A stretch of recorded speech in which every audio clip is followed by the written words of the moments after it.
तो चलिए हम लोग स्टार्ट करते हैं फाइनेंशियल मार्केट के बारे में। तो सबसे पहले हम लोग इस चैप्टर में क्या क्या पढ़ेंगे, क्या क्या देखेंगे, उसको जो है कि एक ओवरव्यू के तौर पे देख लेते हैं। सबसे पहले हम लोग जो है कि फाइनेंस के बारे में समझेंगे कि वित्त क्या होता है। उसके बाद हम लोग जो है कि फाइनेंशियल मार्केट के बारे में समझेंगे कि फाइनेंशियल मार्केट क्या होता है। उसके बाद हम लोग जो है कि इसके बारे में डेप्थ फाइनेंस के बारे में, इक्विटी फाइनेंस के बारे में समझेंगे। ठीक है। उस हम लोग ये डेप्थ फाइनेंस के बारे में पढ़ेंगे, इक्विटी फाइनेंस के बारे में पढ़ेंगे। फिर जो है कि हम लोग ये क्या कहते हैं, मनी मार्केट के बारे में पढ़ेंगे, कैपिटल मार्केट के बारे में पढ़ेंगे। मार्केट के अलग अलग टाइप होते हैं, अलग अलग आधार पे उसको बांटे गए हैं। प्राइमरी मार्केट क्या होता है, सेकेंडरी मार्केट क्या होता है, डेप्ट मार्केट क्या होता है, इक्विटी मार्केट क्या होता है, मनी मार्केट क्या होता है, कैपिटल मार्केट क्या होता है, इन सभी चीजों को समझेंगे। उसके बाद बॉन्ड के बारे में समझने का प्रयास करेंगे कि बॉन्ड क्या होता है। फिर गवर्नमेंट अलग अलग टाइप्स के बॉन्ड इशू करती है, जैसे कि ट्रेजरी बिल है या ट्रेजरी बॉन्ड भी इसको बोलते हैं। इसको जीरो कूपन बॉन्ड भी बोला जाता है। उसके बाद हम लोग समझेंगे कि कैश मैनेजमेंट बिल क्या होता है, कमर्शियल पेपर क्या होता है, सर्टिफिकेट ऑफ डिपॉजिट क्या होता है। कमर्शियल पेपर और कमर्शियल बिल के बीच में थोड़ा सा डिफरेंस है, तो वो डिफरेंस क्या होता है। उसके बाद डेटेड सिक्योरिटी किसको बोलते हैं।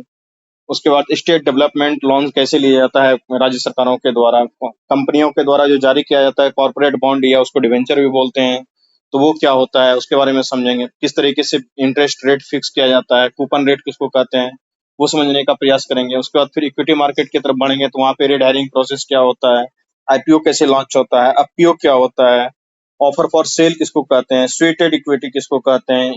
उसके बाद ईएसओपी जिसको कि एम्प्लॉय स्टॉक ऑप्शन प्लान बोलते हैं, तो वो क्या होता है।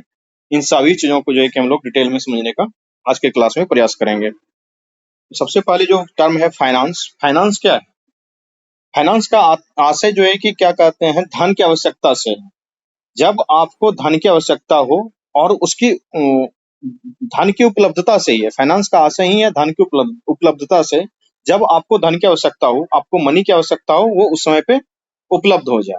वो फाइनेंस आप किसी भी चीज के लिए हो सकता है। अगर आप पढ़ने के लिए लोन लेते हैं तो आप उसके लिए फाइनेंस करवा रहे हैं। अगर आपको इन्वेस्ट करने के लिए किसी से लोन ले रहे हैं तो वो फाइनेंस हो सकता है। या तो फाइनेंस आप खुद का पैसा हो या किसी से लोन ले करके लाए हो। पैसा आपके पास जब आवश्यकता हो उस समय आपके पास पैसा आना, वही क्या कहलाता है, धन है। वो लोग बोलते हैं ना कि घूमने के लिए जाना है या मोबाइल खरीदने का मन है लेकिन फाइनेंशियल स्थिति ठीक नहीं है, कैसे फाइनेंस हो जाए तो खरीद लेंगे। ये मोबाइल फाइनेंस करवा लेते हैं, तो क्या करते हैं कि आपके पास पैसा नहीं है लेकिन फिर भी जो है कि उसको फाइनेंस करवाते हैं ताकि किसी तरीके से वो उधार के तौर पे ही दे दें। तो धन की उपलब्धता से है, फाइनेंस का आशय ही है, वित्त का आशय ही है धन की उपलब्धता से। जब उसकी आवश्यकता हो उस समय पैसा उपलब्ध हो। ठीक है। चाहे वो पैसा आपका हो या उधार लिया गया हो, चाहे वो पैसा खर्च करने के लिए लिए हैं हो या निवेश करने के लिए लिए हैं, इस बात से कोई फर्क नहीं पड़ता है। मतलब फाइनेंस क्या है, फाइनेंस के मतलब है धन की उपलब्धता से जब उसकी आवश्यकता हो। तो फाइनेंशियल मार्केट क्या होता है, जहां पे वित्त उपलब्ध करवाया जाता हो और जहां पे निवेश किया जा सकता हो, वही है फाइनेंशियल मार्केट। जहां बायर और सेलर जो है कि एक साथ मिलते हैं फाइनेंशियल मार्केट में, और वो किस चीज का ट्रेड करते हैं, वहां पे फाइनेंशियल एसेट्स का ट्रेड करते हैं। जैसे कि स्टॉक का, बॉन्ड का, कमोडिटीज का, डेरिवेटिव्स का, इसको क्या बोलते हैं हम लोग, फाइनेंशियल मार्केट बोलते हैं। तो फाइनेंशियल मार्केट में कई तरीके के मार्केट होते हैं, जैसे मनी मार्केट हो गया, कैपिटल मार्केट हो गया। ये अलग अलग तरीके से इसको जो है कि डिफाइन किया जाता है। मनी मार्केट में क्या होता है, तो जहां पर कि 1 साल से कम के लिए हम लोग ये लेंडिंग का काम करते हैं, जो वहां पे शॉर्ट टर्म क्रेडिट दिया जाता है, उसको हम लोग क्या बोलते हैं, मनी मार्केट बोलते हैं। ठीक है। तो अब हम लोग जो समझने के लिए जा रहे हैं कि अगर किसी व्यक्ति को फाइनेंस लेना है, वित्त लेना है, तो उसको लेने के क्या क्या तरीके हो सकते हैं। पहला तरीका या तो वो कर्ज ले ले।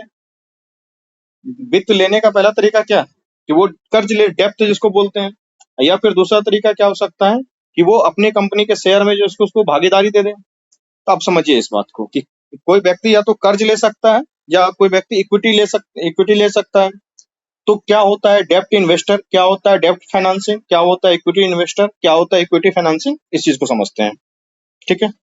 देखिए, अगर किसी व्यक्ति को कर्ज लेना है तो वो पैसा लाना है, तो पैसा कैसे ला सकता है, या तो वो कर्ज लेगा या फिर इक्विटी भागीदारी दे करके। आप समझिए, आपको किसी से कर्ज लेना है तो आप सिंपली क्या करेंगे, उससे कर्ज ले लेंगे। कर्ज क्या है कि हमने जो आपको जो है कि मान लीजिए कि बिजनेस करने के लिए कर्ज दिया 1 लाख रुपया, और 5% इंटरेस्ट रेट पे या 8% इंटरेस्ट रेट पे दिया। 1 लाख रुपया दिया, 1 साल के लिए दिया और 8% इंटरेस्ट रेट पे दिया। आपको आपके बिजनेस में लॉस हो, प्रॉफिट हो, मुझे कोई फर्क नहीं पड़ता है। साल के अंत में हमको जो है कि 1,08,000 रुपया चाहिए। आपकी प्रॉफिट हो लॉस हो उससे हमको कोई फर्क नहीं पड़ता है। तो ये क्या है? डेप्ट डेप्ट फाइनेंस में जो है कि रिस्क बहुत कम रहता है। क्यों? क्योंकि मैंने कर्ज दिया है और हमको जो है कि 1,08,000 रुपये मिल रहे हैं। ये बात सही है कि इसमें प्रॉफिट भी लिमिटेड होता है। क्यों? क्योंकि मान लीजिए किसी पैसे को हमने शेयर में इन्वेस्ट किया रहता, तो हो सकता है कंपनी बढ़ती 50% के ग्रोथ रेट से, तो मेरा 1 साल के अंदर ही 1,50,000 रुपया हो सकता था। लेकिन यहाँ पे क्या है, या कंपनी उसमें डूब भी जाती कि कंपनी को नुकसान हो गया 15% का, तो 1 लाख के बदले हमको रिटर्न में क्या मिलता, 85,000 का मिलता रिटर्न। तो लेकिन जो डेप्ट फाइनेंस होता है, डेप्ट फाइनेंसिंग में रिस्क कम रहता है, लेकिन यहाँ पे प्रॉफिट भी लिमिटेड होता है। तो इसी को बोला जाता है डेप्ट फाइनेंसिंग। तो जो व्यक्ति पैसा दे रहा है वो क्या कहलाएगा? डेप्ट इन्वेस्टर, ऋण निवेशक। जो व्यक्ति पैसा ले रहा है उसको क्या बोलेंगे? डेप्ट फाइनेंसिंग। जिसको पैसा दिया गया है उसको क्या किया गया है? डेप्ट फाइनेंसिंग। कई बार आप गवर्नमेंट के बजट में भी सुनते होंगे कि डेप्ट फाइनेंसिंग किया गया है। कुछ नहीं, ये फैंसी टर्म है। इसका मतलब क्या है कि कर्जा लिया गया है। सिंपल सी बात है। ठीक है, तो अब जो हम लोग कर्ज लेते हैं वो अलग अलग तरीके से लेते हैं। एक तो होगा कि एक पेपर पे लिख देंगे, मतलब कोई लिखा पढ़ी तो होगा ना उसका। एक बॉन्ड बनाएंगे, उस बॉन्ड पे लिखेंगे कि 1 लाख रुपया रुपेश कुमार ने इसको दिया है, 8% का इसमें जो है कि ब्याज दर इसको देना है, और इसका 2 साल के अंदर इसकी मेच्योरिटी पीरियड है, इतने दिनों के बाद जो है कि इसको 16 लाख रुपया, 1,16,000 रुपया टोटल इसको लौटाना पड़ेगा। तो एक बॉन्ड भरवाया जाएगा, एक बॉन्ड बनाएंगे, उस पर सारी बात लिख करके उसको साइन करेंगे। तो ये क्या हो गया? डेप्ट फाइनेंसिंग करने के लिए हम लोग क्या इशू करते हैं? बॉन्ड इशू करते हैं। ठीक है, तो कर्ज चुकाने के भी कई तरीके होते हैं। जैसे कि एक तो होता है ईएमआई। ईएमआई में क्या करते हैं हम लोग कि प्रिंसिपल प्लस इंटरेस्ट साथ साथ चुकाते चले जाते हैं। और दूसरा तरीका क्या होता है कि जब डेप्ट का मेच्योरिटी पीरियड आएगा, कर्ज का मेच्योरिटी पीरियड जब आएगा, उस समय उसके पहले मान लीजिए 5 साल के लिए कर्ज लिया है, तो उससे पहले हम लोग क्या देंगे? सिर्फ और सिर्फ इंटरेस्ट देंगे, और 5 साल के अंत में क्या देंगे? इंटरेस्ट प्लस प्रिंसिपल सारा चीज लौटा देंगे। ठीक है, तो ये हो गया डेप्ट लेने का तरीका, क्या होता है? डेप्ट फाइनेंसिंग। उसके बाद है अगला तरीका कि इक्विटी फाइनेंसिंग। इक्विटी में क्या होता है? मान लीजिए कि हमने कहा कि मैं एक कंपनी खोल रहा हूँ, आप 1 लाख रुपया लगाओ, और हम दोनों जो है कि क्या कहते हैं, अगर कंपनी में फायदा होगा तो दोनों का साथ साथ, और नुकसान होगा तो दोनों का साथ साथ। उसमें क्या कर रहे हैं कि आप उस बिजनेस में उसको भागीदार बना दे रहे हैं। इक्विटी मतलब भागीदारी दे देना। ठीक है, तो यहाँ पे जो पैसा लाया जाएगा उसको क्या बोला जाएगा? इक्विटी फाइनेंसिंग हुआ है। कर्ज यहाँ भी लिया गया है, लेकिन तरीका दूसरा है। क्या है? यहाँ पे उसको इंटरेस्ट रेट पे नहीं लौटाना है, उसमें जो प्रॉफिट होगा, प्रॉफिट के हिसाब से उसको डिविडेंड देना पड़ेगा। ठीक है, तो उसको क्या बोलेंगे हम लोग? Equity financing. तो जो व्यक्ति इस तरीके से इक्विटी मतलब कि शेयर में इन्वेस्ट करना, इक्विटी इन्वेस्टमेंट वही कहलाता है। शेयर दे देना मतलब कि एक थोड़ा सा उसके प्रॉफिट में भागीदार बना देना, वो हो गया इक्विटी फाइनेंसिंग। तो मान लीजिए कि बी जो है कि ए को कर्ज दे रहा है, तो बी क्या हो गया? इक्विटी इन्वेस्टर हो गया, और ए ने क्या किया है? इक्विटी फाइनेंसिंग करवाया है। ठीक है, अब हम प्रश्न पूछते हैं आपसे कि डेप्ट फाइनेंस में रिस्क कम होता है, क्या ये सही है या गलत है? सही है। यस सही है। सही है। हम प्रश्न पूछते हैं सही कि है सर। इक्विटी फाइनेंस में रिस्क कम होता है, सही है या गलत है? गलत। गलत है। गलत है। इसमें अधिक रिस्क होता है। डेप्ट फाइनेंस में रिस्क ज्यादा होता है, सही है या गलत है? गलत। गलत है। गलत है, कम रिस्क होता है। तो डेप्ट फाइनेंस में क्या होता है? रिस्क कम होता है। इक्विटी फाइनेंस में रिस्क क्या होता है? ज्यादा होता है। ज्यादा होता है। ज्यादा होता है। ठीक है, फाइनेंशियल मार्केट, वित्त बाजार, उसको जो है कि हम लोग अलग अलग तरीके से, अलग अलग तरीके से उसको बांटते हैं। अगर हम बात करेंगे मनी मार्केट की, ठीक है, तो वो जो कर्ज लिया गया था, या क्या कहते हैं डेप्ट फाइनेंसिंग किया गया था, या इक्विटी फाइनेंसिंग किया गया था, अगर वो मामला 1 साल से कम अवधि के सेटलमेंट का था तो उसको क्या बोलेंगे? मनी मार्केट में काम किया गया है। मतलब जहां भी मामला 1 साल से कम का होगा उसको बोला जाएगा मनी मार्केट, और जहां मामला 1 साल से अधिक का होगा उसको बोला जाएगा कैपिटल मार्केट। मतलब सीधा सीधा है, साफ साफ अभी सिर्फ साधारण शब्दों में ये समझें, मनी मार्केट का मतलब सेटलमेंट 1 साल से कम में हो रहा है, और कैपिटल मार्केट का मतलब है सेटलमेंट जो है 1 साल से ज्यादा समय में हो रहा है, उसको क्या बोलेंगे? कैपिटल मार्केट बोलेंगे। ठीक है, उसके बाद इसको जो है कि अलग अलग तरीके से और भी डिफाइन कर सकते हैं, जैसे कि प्राइमरी मार्केट, सेकेंडरी मार्केट, तो प्राइमरी मार्केट क्या होता है? जहां पे कि पहली बार कोई वस्तु खरीदा गया हो उसको बोलेंगे प्राइमरी मार्केट। जहाँ की फ्रेश पैक फर्स्ट हैंड माल बिकता है एकदम पेटी पैक, उसको क्या बोलेंगे? Primary market. जहां पे कि क्या कहते हैं कि सेकेंड हैंड माल बिकता हो उसको क्या बोलेंगे? Secondary market. द्वितीयक बाजार में क्या होता है? जहां पे बेचा गया सामान खरीदा जाता है उसी को ना सेकेंडरी मार्केट बोलते हैं, कि सेकेंड हैंड माल वहां बिक रहा है। अब एक है कि डेप्ट मार्केट, एक है इक्विटी मार्केट। तो आपने डेप्ट को समझ लिया है, इक्विटी को भी समझ लिया है। डेप्ट फाइनेंसिंग का मतलब कि कर्जा लेना, कर्जा के बाद उसको सिर्फ और सिर्फ इंटरेस्ट लौटाना है। और इक्विटी फाइनेंसिंग का मतलब कि शेयर में हिस्सा दे देना। ठीक है, तो डेप्ट मार्केट और इक्विटी मार्केट। डेप्ट मार्केट को बोलेंगे ऋण बाजार, इक्विटी मार्केट को इक्विटी बाजार। तो ये फाइनेंशियल मार्केट को हम लोग अलग अलग टाइप में अलग अलग आधार के हिसाब से बांट सकते हैं। तो प्राइमरी मार्केट में क्या होगा कि सामान जो बिकेगा पहली बार बिकेगा, फ्रेश एकदम पेटी पैक माल। सेकेंडरी मार्केट में क्या बिकेगा? सेकेंड हैंड माल बिकेगा। प्राइमरी मार्केट में फर्स्ट हैंड माल बिकना है, सेकेंडरी मार्केट में सेकेंड हैंड माल बिकना है। ठीक है, ये कुछ भी हो सकता है, शेयर बिकेगा, अभी चाहे क्या कहते हैं बॉन्ड बिकेगा, ट्रेजरी बिल बिकेगा, जो भी बिकेगा वो समझेंगे। लेकिन सिर्फ और सिर्फ मार्केट को बहुत आसान शब्दों में अगर समझना है, प्राइमरी मार्केट मतलब फर्स्ट हैंड, सेकेंडरी मार्केट मतलब सेकेंड हैंड, मनी मार्केट मतलब जहां मामला 1 साल से कम में सेटल होता हो, कैपिटल मार्केट मतलब कि जहां मामला 1 साल से अधिक में सेटल होता हो, और डेप्ट मार्केट मतलब कि जहां हम लोग कर्ज लेते हो, क्या कहते हैं प्रिंसिपल इंटरेस्ट के बदले, और फाइनेंस इक्विटी मार्केट जहां पे शेयर दे करके जो है कि हम कर्ज उठाते हैं। ठीक है, क्लियर है? बॉन्ड क्या होता है? बॉन्ड एक डेप्ट इंस्ट्रूमेंट है जो इशू किया जाता है गवर्नमेंट के द्वारा या कॉर्पोरेट के द्वारा या म्युनिसिपल बॉडीज के द्वारा, किसी के भी द्वारा इस तरीके से बॉन्ड जो है कि इशू किया जा सकता है।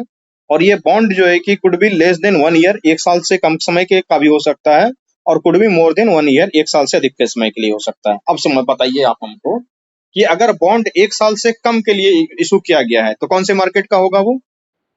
Money money market money money market का मार्केट होगा। अगर बॉन्ड 1 साल से ज्यादा के लिए इशू किया गया हो तो वो कौन से मार्केट का होगा? Capital market capital market capital market. ठीक है, अब इसमें एक टर्म और समझता है, जिसने बॉन्ड जारी किया उसने कर्ज लिया। जैसे सरकार ने बॉन्ड जारी किया तो बॉन्ड के बदले आपसे क्या किया? कर्ज लिया।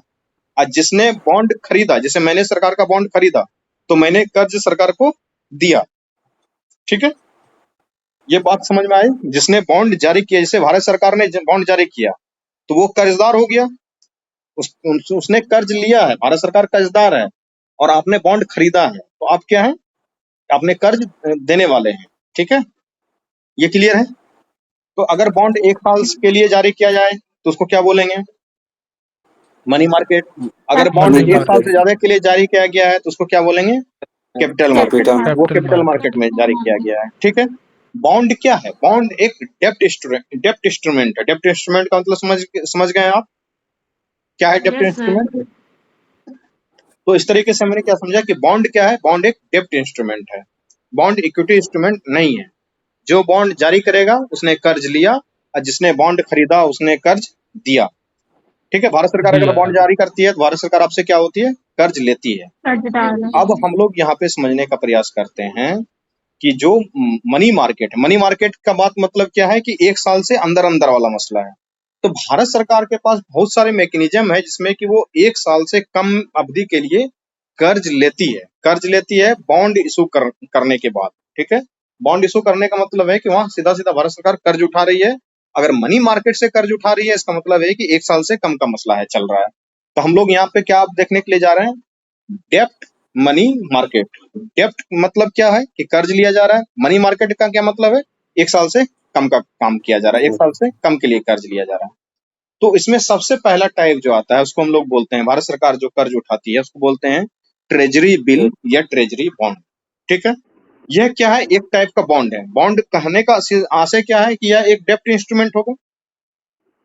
बॉन्ड कहने से ही आशय निकलता है कि यह क्या है? एक डेप्ट इंस्ट्रूमेंट है। और इसको जारी कौन करता है इस बॉन्ड को? तो ये बॉन्ड इशू किया जाता है सेंट्रल गवर्नमेंट के द्वारा। ठीक है, तो मैंने क्या बताया कि मनी मार्केट में ये चीजें हो रही है, मनी मार्केट में ये चीजें हो रही है तो 1 साल से कम के लिए होता होगा। तो ट्रेजरी बिल जो इशू किया जाता है, देखिए फॉर 91 डेज के लिए इशू किया जाता है, 184 डेज के लिए इशू किया जाता है, और 364 डेज के लिए। यहाँ 1 साल से कम का ही मसला आपको दिख रहा होगा।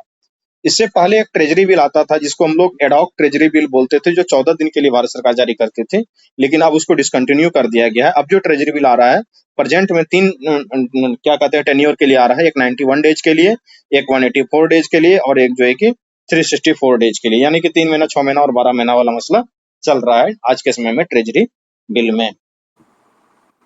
ठीक है, treasury bill is also known for coupon, zero coupon bond. इसको जीरो कूपन बॉन्ड क्यों बोला जाता है?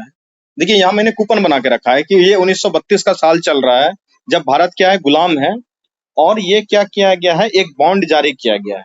उस बॉन्ड पे क्या लिखा हुआ है, देखिए कि 10,000 रुपये का है ये, और 5 वर्ष के लिए ये जारी किया गया है और 8% का इंटरेस्ट रेट है। ठीक है, तो इसमें देखिए कूपन लगा हुआ है, कूपन नंबर 1, 2, 3, 4, 5, 5 कूपन है इसमें। तो अब क्या करेंगे आप कि जाएंगे आरबीआई के पास, उस समय जो भी सेंट्रल गवर्नमेंट था या जिस जिस भी बैंकों ने ये कूपन जारी किया था उसके पास जाएंगे, और पहले साल में क्या करेंगे कि इसका मैच्योरिटी पहले साल में 800 रुपये का है, तो 800 रुपया एक कूपन फाड़ के उसको दे देंगे और 800 रुपया वो इंटरेस्ट के रूप में आपको दे देगा। यही है ना कूपन बॉन्ड कि इसमें जो है कि 5 कूपन है, तो 5 कूपन लगा हुआ है। पहला कूपन पहले साल में फाड़ के दे देंगे, 800 रुपया आपको दे देगा इंटरेस्ट के रूप में। दूसरा कूपन दूसरे साल फाड़ के उसको बैंक को दे देंगे, 800 रुपया फिर अगले साल मिल जाएगा। और इस तरीके से 5वें साल में जाएंगे तो फिर 5वें साल 800 रुपया मिलेगा, साथ के साथ आपका 10,000 रुपया भी मिल जाएगा। तो उस समय जो बॉन्ड इशू होता था वो इसी तरीके से होता था, उसमें कूपन लगा हुआ रहता था। ठीक है, इसलिए इंटरेस्ट रेट को कई बार कूपन रेट भी बोला जाता है जब सरकारी महकमे में काम होता है। तो इसमें यही है ना, इंटरेस्ट के बदले क्या है, आपको एक कूपन मिला है, उस कूपन में है 800 रुपया लिखा हुआ, जितना भी परसेंटेज होगा वो कूपन में लिखा हुआ रहता था। लेकिन आज के समय में जो ट्रेजरी बिल इशू किया जाता है, यहाँ पे देखिए फोटो बना हुआ है, वो ट्रेजरी बिल इस तरीके से उसमें कूपन नहीं रहता है, कूपन अटैच किया हुआ नहीं रहता उसके अंतर्गत। तो इसलिए क्या इसमें कोई कूपन है? नहीं है। इसलिए इसको क्या बोलते हैं, ट्रेजरी बिल को कई बार जो है कि जीरो कूपन बॉन्ड भी बोला जाता है। जीरो कूपन बॉन्ड का मतलब साफ है कि जिस बॉन्ड में कोई कूपन नहीं लगाया हो, उसको क्या बोलेंगे, जीरो कूपन बॉन्ड बोलेंगे। ठीक है, अब जो ट्रेजरी बिल आज के समय में इशू किया जाता है वो उसके जो फेस वैल्यू होता है, जैसे इसमें देखिए इस ट्रेजरी बिल का जो इशू है वो 100 रुपये का ट्रेजरी बिल है, लेकिन आप जब खरीदने के लिए जाएंगे तो उसमें डिस्काउंटेड रेट पे वो मिलता है, आपको 98 रुपया, 95 रुपया, 90 रुपया में मिलेगा। ठीक है, आपने क्या किया कि 98 रुपया दिया और एक जो है कि ट्रेजरी बिल भारत सरकार का खरीदा, और उसकी मेच्योरिटी पीरियड मान लीजिए कि 364 दिन है। तो साल भर के अंत में जब जाएंगे तो सरकार क्या करेगी, आपको उस ट्रेजरी बिल को ले लेगी और आपको कोई इंटरेस्ट नहीं मिल रहा है। यहाँ पे समझिए, आपने 98 रुपया में खरीदा था, सरकार वापसी उसको 100 रुपया में खरीद लेगी, सीधा सीधा आपको 2 रुपये का प्रॉफिट होगा, कोई इंटरेस्ट इसमें नहीं है। ठीक है, ये इशू किया जाता है क्या कहता है, डिस्काउंटेड रेट पे, और खरीदा जाता है इस पे फेस वैल्यू पे। इसको बोलते हैं हम लोग ट्रेजरी बिल, इसमें कोई इंटरेस्ट नहीं मिलता है। अब ये फिक्स है, हो सकता है ट्रेजरी बिल 3 महीना वाला हो, तो 3 महीना वाला होगा तो क्या 98 रुपया में बिक जाएगा। अगर 6 महीना वाला होगा तो जो है कि 95 रुपया में बिकेगा। अगर क्या कहते हैं 1 साल वाला होगा तो वो 92 रुपया में बिकेगा। क्यों? क्योंकि लंबे समय के लिए आप दे रहे हैं पैसा ना। तो 1 साल वाला कूपन 92 रुपया में आपने डिस्काउंटेड रेट पे खरीदा, और 1 साल के अंतर्गत गए 64 दिन, 364 दिन के लास्ट में आप गए बैंक में और वहां जाके भजा लिए, तो आपको क्या दे दिया, उसका जो फेस वैल्यू उस पे जो ट्रेजरी बिल पे लिखा हुआ था 100 रुपया आपको दे दिया। तो हम बोले कि treasury bill is a capital market instrument. क्या ये सही है? नो सर, यूपीएससी 2021 में सही है पूछा सर। गया था, zero coupon bond is money market instrument. सही है या सही है गलत? सर। जी सर। सही है। सही है सर। ठीक है, हम सही बोले है। कि zero coupon bond is capital market instrument. सही है या गलत? गलत। गलत है। गलत है, गलत। गलत है। ठीक है, हम बोलेंगे कि treasury bill are issued on the face value. सही है या गलत?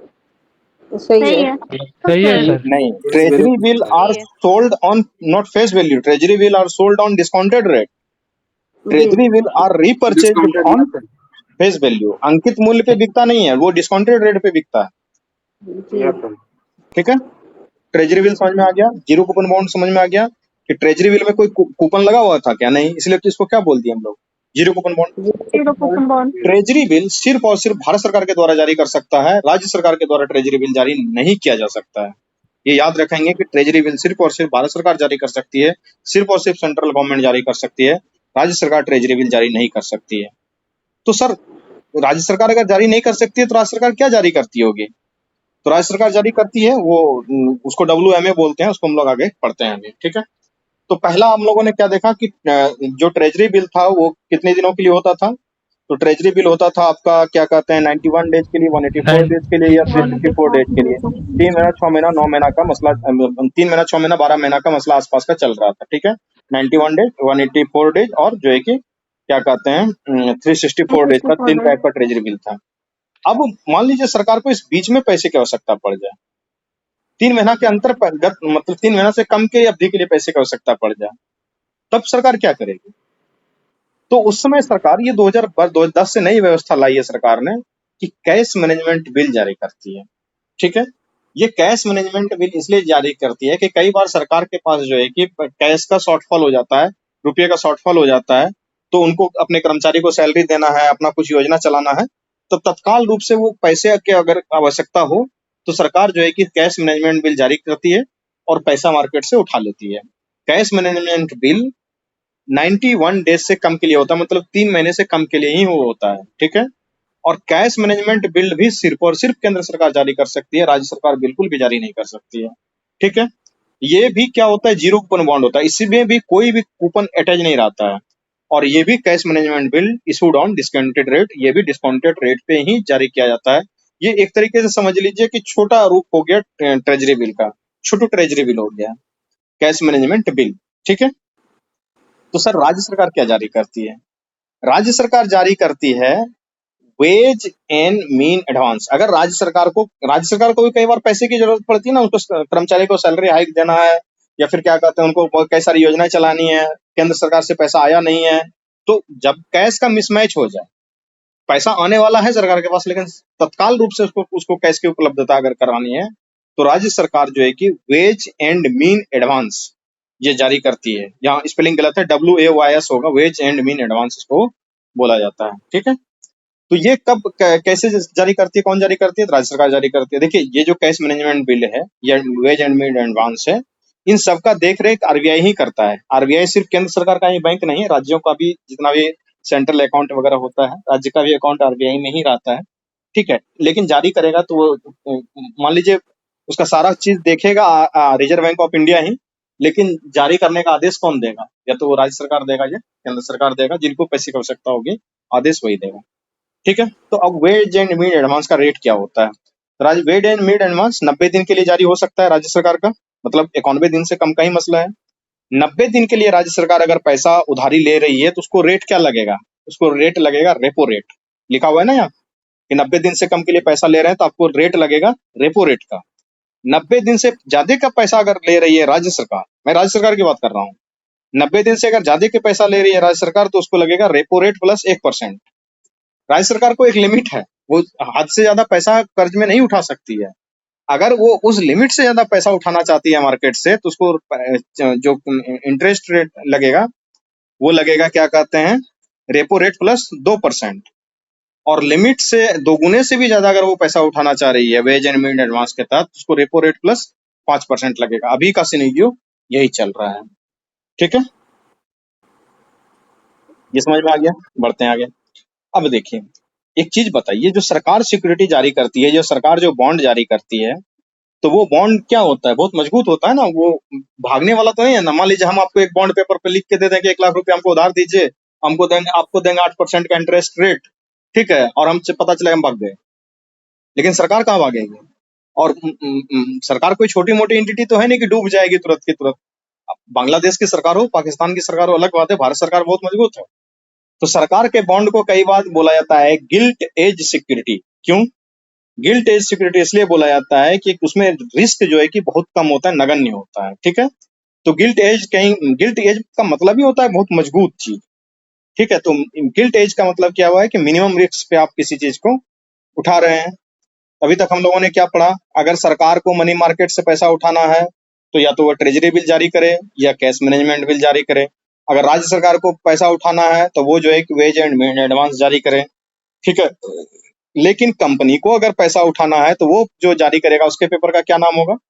उसको हम लोग बोलेंगे कॉमर्शियल पेपर।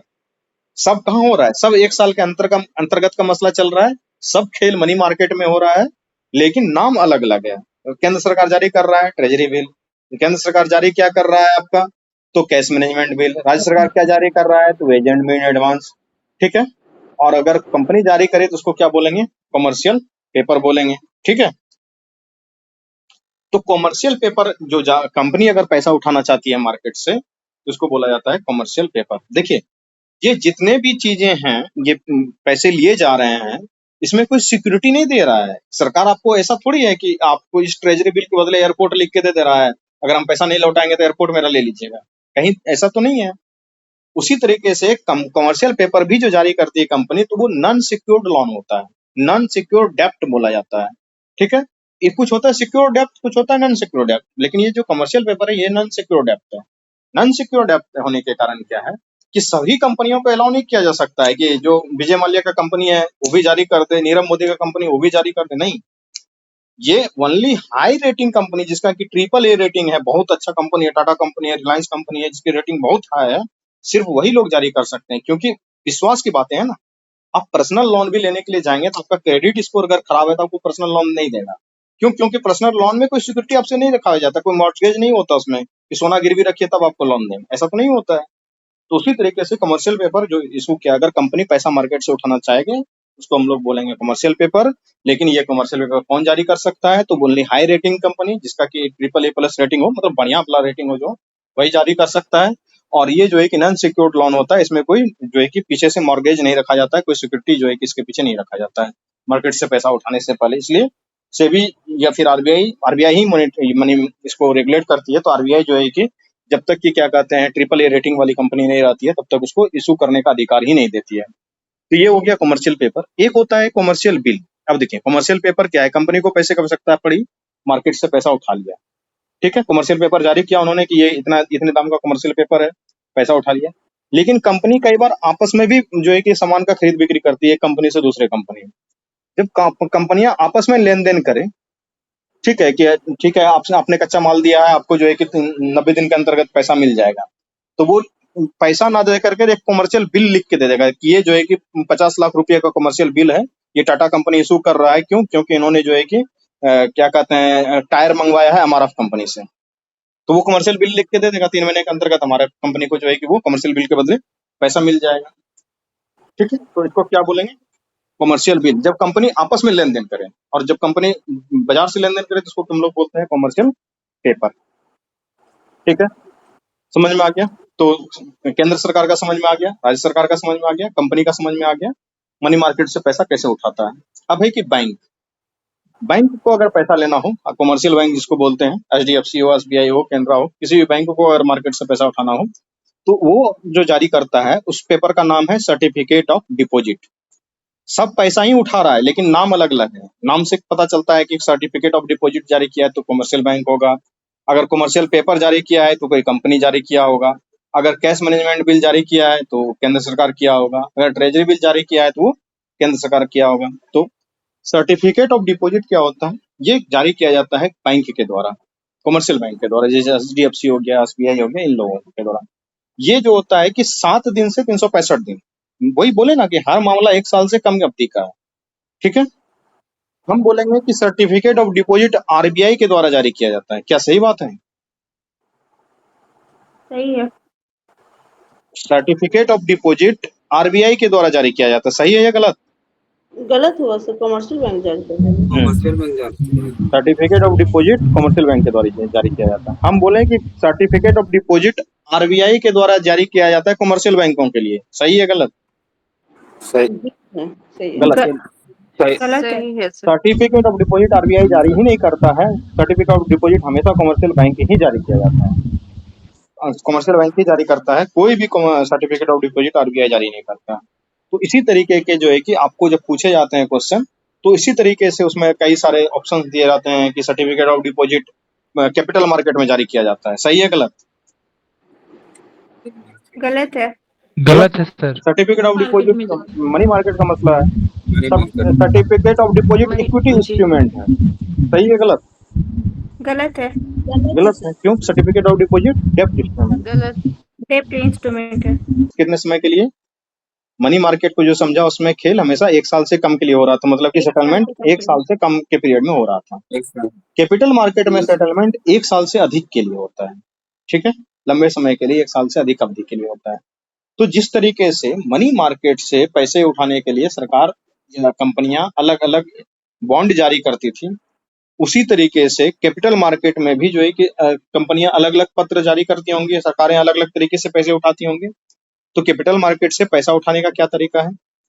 तो कैपिटल मार्केट से पैसा लेने का तरीका है कि अगर सेंट्रल गवर्नमेंट पैसा लेना चाहे तो उसको वो क्या जारी करेंगे? Government bond. इसको बोला जाता है डेटेड सिक्योरिटीज, दिनांकित प्रतिभूतियां। सेंट्रल गवर्नमेंट अगर जारी करेगी तो डेटेड सिक्योरिटी को ही हम लोग गवर्नमेंट बॉन्ड भी बोलते हैं। ठीक है, हाँ, ये गवर्नमेंट डेटेड सिक्योरिटी जो है वो सिर्फ और सिर्फ केंद्र सरकार जारी करेगी। राज्य सरकार जो जारी करेगी उसका नाम अलग है। अगर स्टेट गवर्नमेंट जारी करेगी तो उसको हम लोग बोलेंगे स्टेट डेवलपमेंट लोन।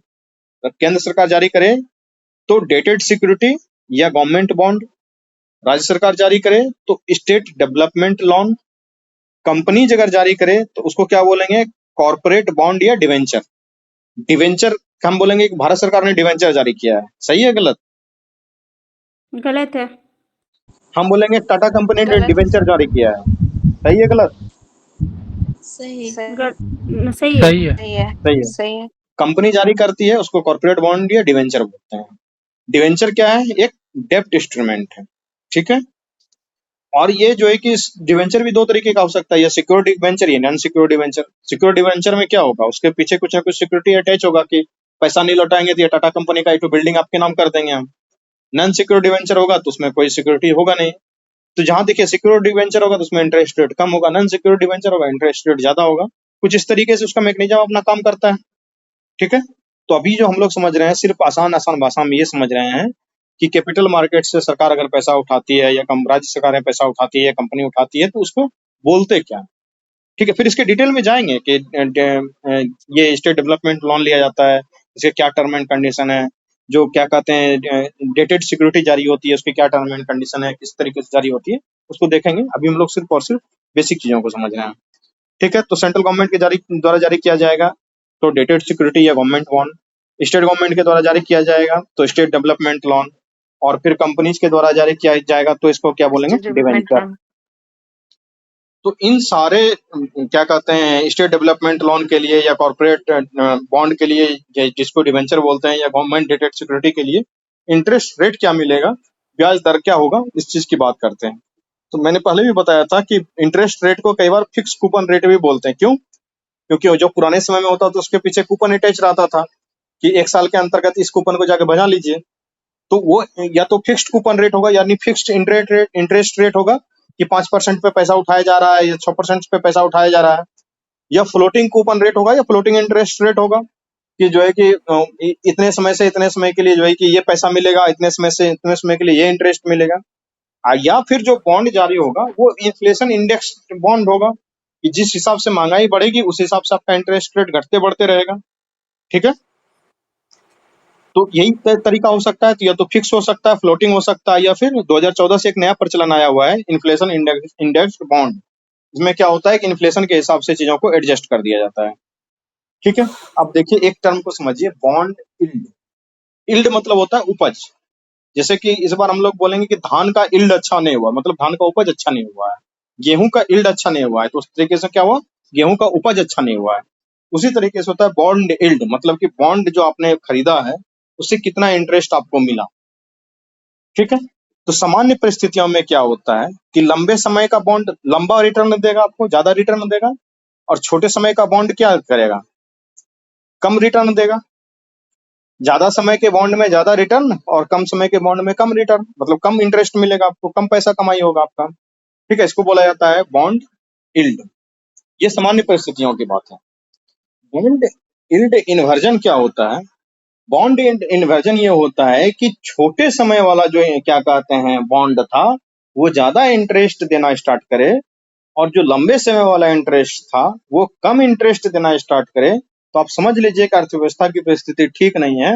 वो असामान्य परिस्थिति में बॉन्ड यील्ड का क्या हो गया, इन्वर्जन हो गया, वो उलट गया है।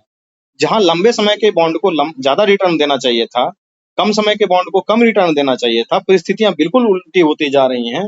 जो कम समय के बॉन्ड है वो ज्यादा रिटर्न दे रहे हैं, और जो ज्यादा समय के बॉन्ड है वो कम रिटर्न दे रहे हैं। तो इसको क्या बोलेंगे, बॉन्ड यील्ड इन्वर्जन। इसी तरीके से अगर हम इसका ग्राफ प्लॉट करेंगे, बॉन्ड यील्ड का जब ग्राफ बनाएंगे तो वो ग्राफ सीधा क्या दिखेगा, हमको उल्टा दिखेगा। इसलिए इसको हम लोग क्या बोलते हैं, bond yield inversion. Bond yield inversion होने लगा है, जिसका मतलब समझिए कि अर्थव्यवस्था की परिस्थिति ठीक नहीं है, अर्थव्यवस्था की परिस्थिति जो है कि वो खराब होने वाली है, कुछ ना कुछ गड़बड़ी चल रहा है। अभी अमेरिका में क्या हुआ है कि एक साल के आसपास से बॉन्ड यील्ड इन्वर्जन की स्थिति बनी हुई है। तो बॉन्ड यील्ड इन्वर्जन की स्थिति बनी हुई है, जिसका मतलब है कि अमेरिका में कुछ ना कुछ गड़बड़ी होने वाला था, और अमेरिकन जो बैंक था, ये अमेरिका में कई सारे बैंक अभी डूब गए हैं। तो वो इसी चीज को शो कर रहा था कि अर्थव्यवस्था में कुछ ना कुछ गड़बड़ी आई हुई है। ठीक है, तो अभी तक हम लोगों ने क्या समझा, मनी मार्केट में पैसा कैसे लगाया जाएगा, पैसा किस तरीके से सरकार उठाएगी। शॉर्ट टर्म में। जैसे हम पूछे हैं कि जो क्या कहते हैं, ये government security, government dated security है, वो डेप्ट मनी मार्केट का इंस्ट्रूमेंट है। सही है या गलत है? सही है। सही होगा या गलत होगा? सही है। मनी नहीं, मार्केट कैपिटल मार्केट दोनों में हो सकता है ना सर? वो इंस्ट्रूमेंट कैपिटल मार्केट का है। कैश मैनेजमेंट बिल डेप्ट कैपिटल मार्केट का इंस्ट्रूमेंट है। सही है या गलत है? गलत। गलत है। गलत। गलत। गलत है। क्यों? कि कैश मैनेजमेंट बिल जो है वो मनी मार्केट का इंस्ट्रूमेंट है। Money market. तो इसी तरीके से ऑब्जेक्टिव आएगा, बना लेंगे। अभी तक हम लोगों ने जो पढ़ा है, मनी मार्केट से अगर पैसा उठाना हो तो सबसे पहले सर, वो तरीका क्या था। तो डेप्ट मनी मार्केट में देखेंगे तो सबसे पहला क्या होता था, केंद्र सरकार ये जारी करती थी treasury bill. Treasury bill case पे होता था, डिस्काउंटेड रेट पे जारी होता था। ट्रेजरी बिल में क्या है कि क्या कहते हैं, वो खरीदा जाएगा फेस वैल्यू पे। किसी भी तरीके का जो है कि आपको इंटरेस्ट ट्रेजरी बिल में नहीं मिलने वाला है। ट्रेजरी बिल को हम लोग क्या बोलते हैं, जीरो कूपन बॉन्ड भी बोलते हैं। ट्रेजरी बिल को ट्रेजरी बॉन्ड भी बोलते हैं। ट्रेजरी बिल क्या राज्य सरकार जारी कर सकती है? नहीं सर, केंद्र नहीं सरकार। सर। 14 दिन का ट्रेजरी बिल चलता है अब? नहीं। नहीं सर। नहीं। नहीं, एडॉक ट्रेजरी बिल उसको बोलते थे। 14 दिन का ट्रेजरी बिल अब नहीं चलता है। ठीक है, सर को इंटरेस्ट नहीं मिलता तो खरीदता कौन है उसको? ये तो समझाए ना कि ट्रेजरी बिल जो है कि जैसे 100 रुपए का ट्रेजरी बिल है, तो आपको वो 98 रुपया में सरकार खरीदने वक्त दे देगी, और जब सरकार हाँ। वापसी उसको खरीदेगी तो 100 रुपया आपको दे देगी। तो डिस्काउंटेड रेट पे वो आप जो उसको खरीदते डिस्काउंट हैं। रुपया है वो देगी बस। हाँ, तो वो जो डिस्काउंटेड रेट के बीच में डिफरेंस होता है, को जो है कि आपका बेनिफिट हो गया वो। ठीक है, तो ट्रेजरी बिल क्या राज्य सरकार जारी कर सकती थी? तो नहीं नहीं जारी सर। कर सकते थे। ट्रेजरी बिल को हम लोग जीरो कूपन बॉन्ड भी बोलते हैं। क्यों? क्योंकि इसके अंदर कोई कूपन अटैच नहीं होता है। नहीं ट्रेजरी होता बिल इंस्ट्रूमेंट है मनी मार्केट का, जीरो कूपन बॉन्ड इंस्ट्रूमेंट है मनी मार्केट का। जीरो कूपन बॉन्ड क्या कैपिटल मार्केट का इंस्ट्रूमेंट है? नहीं सर। नहीं है। नहीं। ठीक है, उसी तरीके से था cash management bill. Cash management bill में क्या था कि सेंट्रल गवर्नमेंट के द्वारा जारी किया जाता है, लेस देन 91 डेज, 3 महीने से कम के लिए जारी करते हैं। जीरो कूपन बॉन्ड है ये, इसमें भी कोई कूपन अटैच है नहीं। उसके बाद इशू ऑन डिस्काउंटेड रेट पे इशू किया जाता है। राज्य सरकार को अगर खरीदना निकाल जारी करना हो तो उसको क्या लगेगा, उसको लगेगा वेज एंड मीन एडवांस। और वो जो है कि क्या कितने दिनों के लिए जारी होगा, 90 दिन के लिए। 90 दिन से ज्यादा के लिए लेना होगा पैसा तो रेपो रेट प्लस 1%। 90 दिन के लिए रेपो रेट पे मिलेगा। लिमिट से ज्यादा पैसा लेगा, रेपो रेट प्लस 2%। लिमिट से जो है कि दोगुने से ज्यादा पैसा लेगा तो रेपो रेट प्लस 5%। सरकार का बॉन्ड क्या कहलाएगा, गिल्ट एज सिक्योरिटी कहलाएगा। जितना भी है, चाहे बॉन्ड हो चाहे डेटेड सिक्योरिटी हो, सब तो वो गवर्नमेंट सिक्योरिटी ही है ना। तो ये सब क्या होगा, गिल्ट एज सिक्योरिटी। क्यों? क्योंकि इसकी मजबूती है, ये डूबने वाला जल्दी नहीं है। अगर कंपनी जारी करे तो उसको बोलेंगे कमर्शियल पेपर, अगर बैंक जारी करे तो उसको सर्टिफिकेट ऑफ डिपॉजिट। ये बताया सर, कंपनी जी भी जमा कर अति जो जारी करता है डिस्काउंट रेट पर ही होगा ना, तब ना लेने वाला बायर को फायदा होगा, उससे प्रॉफिट होगा। ठीक है, सर बैंक जारी करे। ठीक है, तो ये हो गया। उसके बाद हम लोग क्या कहते हैं, आगे क्या पढ़े थे, फिर हम लोग पढ़े थे कैपिटल मार्केट में। जब बैंक जारी करता है उसको। ठीक है, उसके बाद कैपिटल मार्केट में पैसा ये उठेगा। बताइए सर कि ठीक है, कैपिटल मार्केट में अगर क्या कहते हैं सेंट्रल गवर्नमेंट इशू करता है तो उसको बोलेंगे क्या, डेटेड सिक्योरिटी या फिर गवर्नमेंट बॉन्ड। अगर क्या कहते हैं स्टेट गवर्नमेंट जारी करे तो उसको क्या बोलेंगे, स्टेट डेवलपमेंट लोन बोला जाएगा। अगर कंपनी जारी करे कैपिटल मार्केट में तो इसको क्या बोलेंगे, कॉर्पोरेट बॉन्ड या डिवेंचर बोलेंगे। ठीक है, डिवेंचर क्या होता है, तो डेप्ट इंस्ट्रूमेंट होता है। सिक्योर्ड डिवेंचर भी हो सकता है, नॉन सिक्योर्ड डिवेंचर भी हो सकता है। इस तरीके से हम लोगों ने पढ़ा, फिर ब्याज दर के बारे में पढ़ा। अब आगे बढ़ते हैं,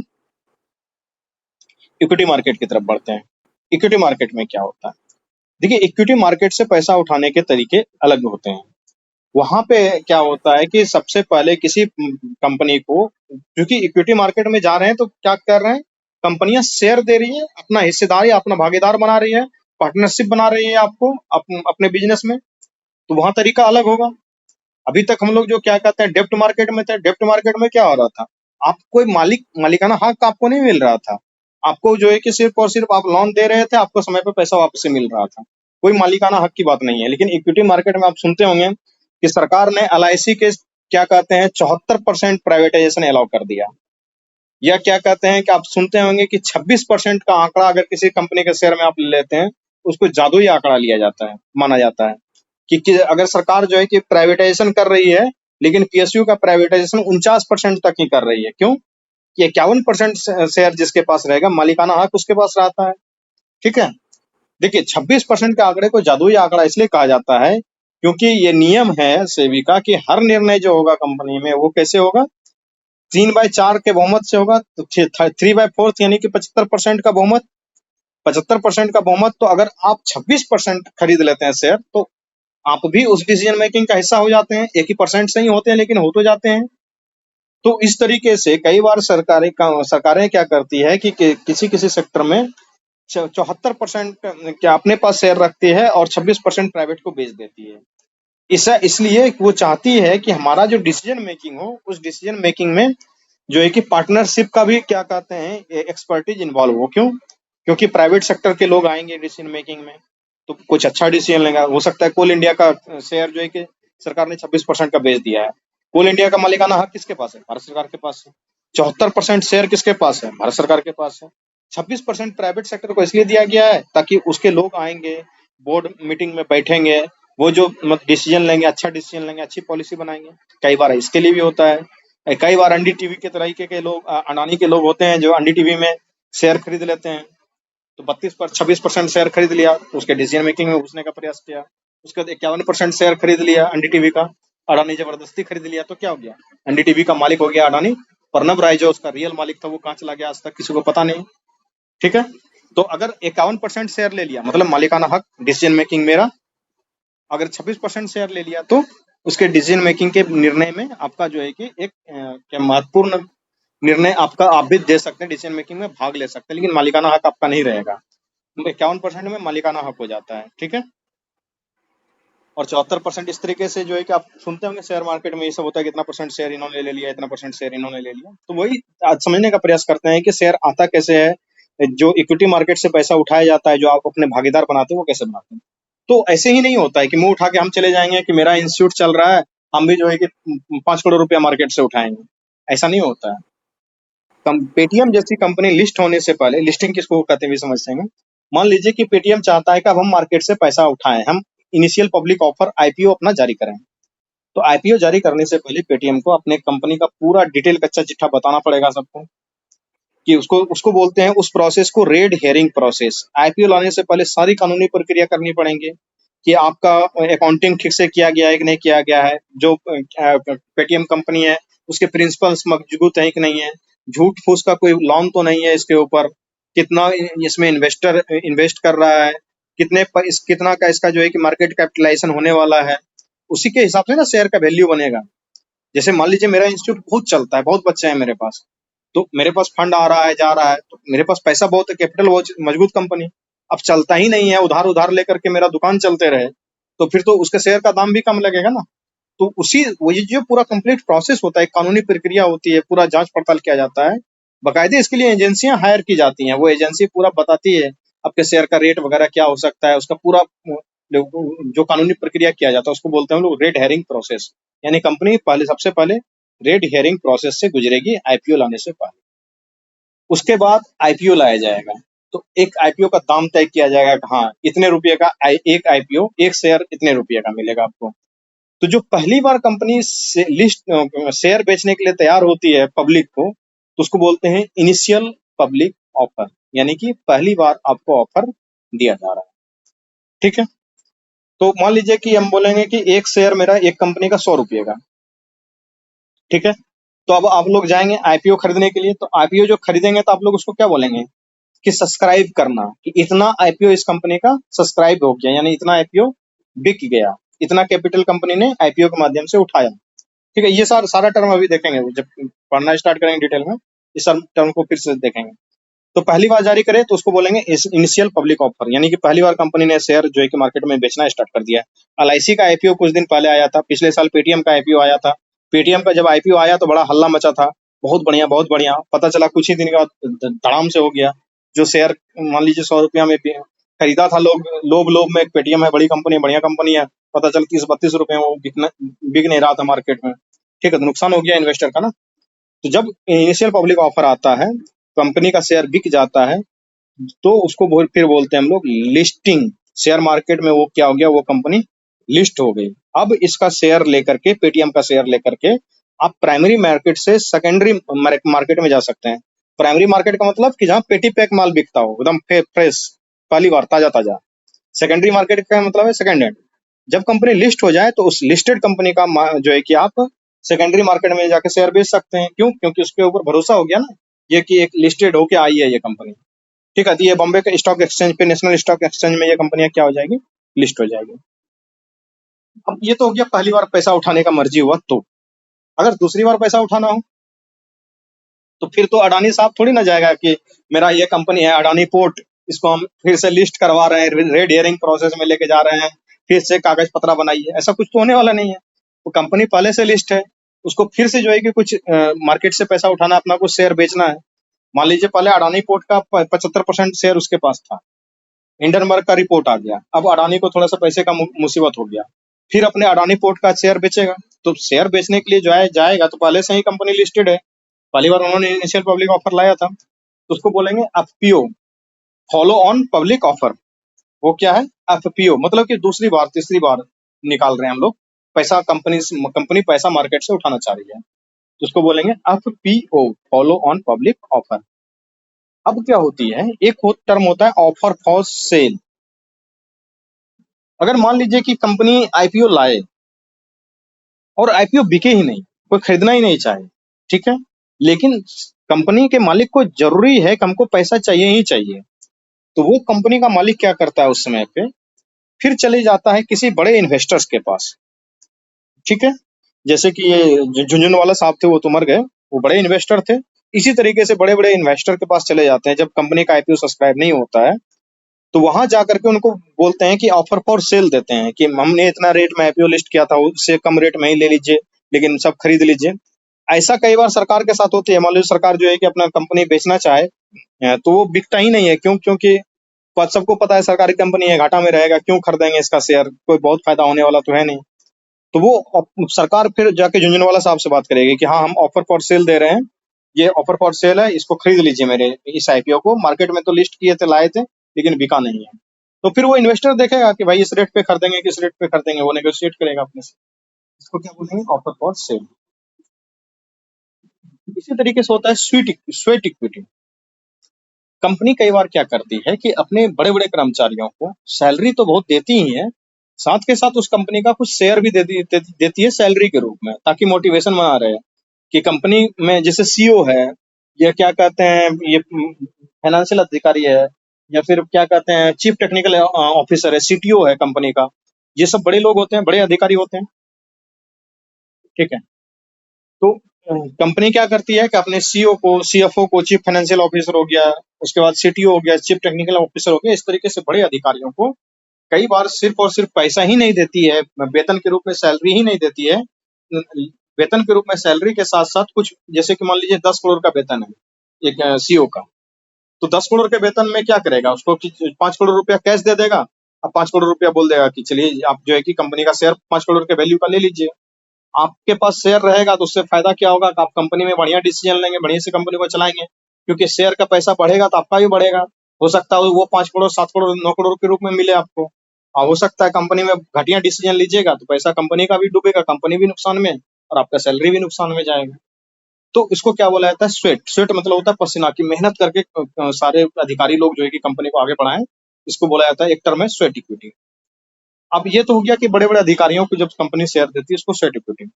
अब होती है एक की ESOP, employ stock option plan.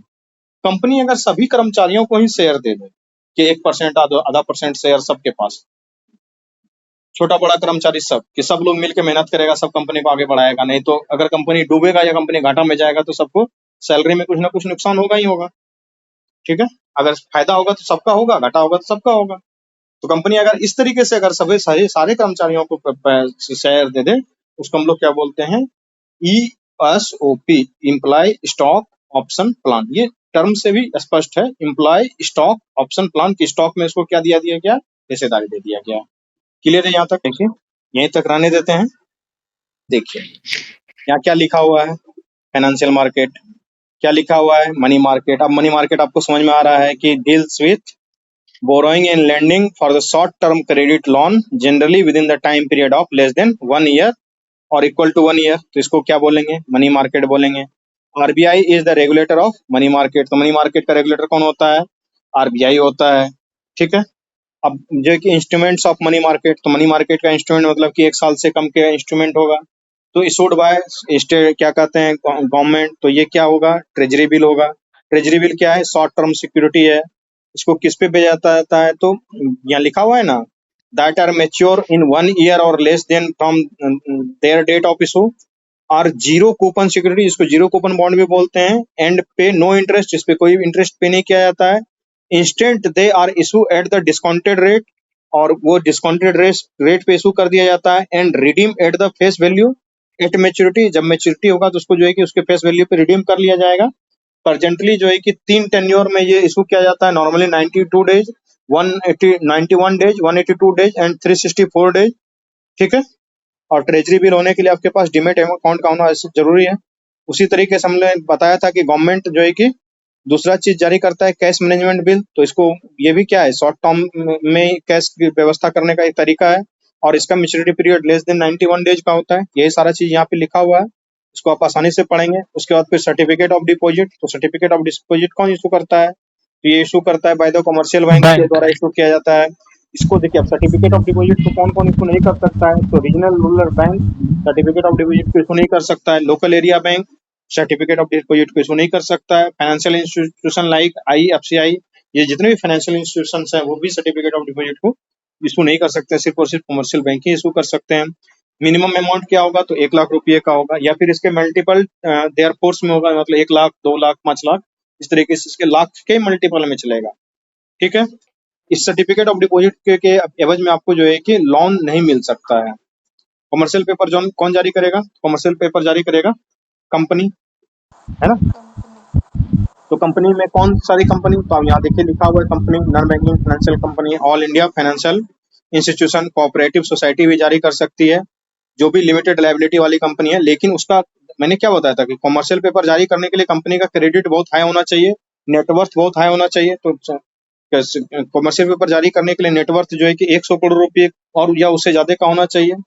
ठीक है, और ये जो है कि इसका मेच्योरिटी कितना दिन हो सकता है, 7 दिन हो सकता है, और मैक्सिमम 1 साल हो सकता है। क्यों, क्योंकि ये पेपर किसका है, मनी मार्केट का इंस्ट्रूमेंट है, इसलिए 1 साल तक का हो सकता है। जो कंपनी का क्या कहते हैं कि रेटिंग A3 है, मतलब कि AAA रेटिंग है, no approval from RBI is required to issue the commercial paper, minimum rating required is A3, मतलब कि A++ जिसका रेटिंग है उसको आरबीआई से अप्रूवल लेने की आवश्यकता नहीं है, वो अपने मन से ही कमर्शियल पेपर जारी कर सकती है। लेकिन जिसका रेटिंग उससे खराब होगा उसको क्या करना पड़ेगा, आरबीआई से जाकर के अप्रूवल लेना पड़ेगा। ठीक है, उसी तरीके से जो है कि हमने पढ़ाया था वेट एंड मीड एडवांस, तो वेट एंड मीड एडवांस क्या होता है कि borrowing by the state government. ठीक है, और ये यूपीएससी वगैरह में पूछा भी गया है, ये भी कमर्शियल पेपर यूपीएससी 2020 में पूछा गया था। ये जो ट्रेजरी बिल के बारे में ये यूपीएससी 2021 में पूछा गया था। ठीक है, तो आप इसको पढ़ेंगे और यूपीएससी में जो क्वेश्चन आया है उसको बनाने का प्रयास करेंगे। उम्मीद है कि आपका यूपीएससी का क्वेश्चन भी बनना स्टार्ट हो जाएगा। बहुत जरूरी है कि इस चैप्टर को आप पढ़ के आएंगे अपनी किताब से, सबके पास पीडीएफ है, उसको अच्छे से पढ़िए, और पढ़ने के बाद फिर जो टर्म समझ में नहीं आता है कल हमसे पूछिए, फिर कल इसको आगे हम पढ़ाते हैं। ठीक है।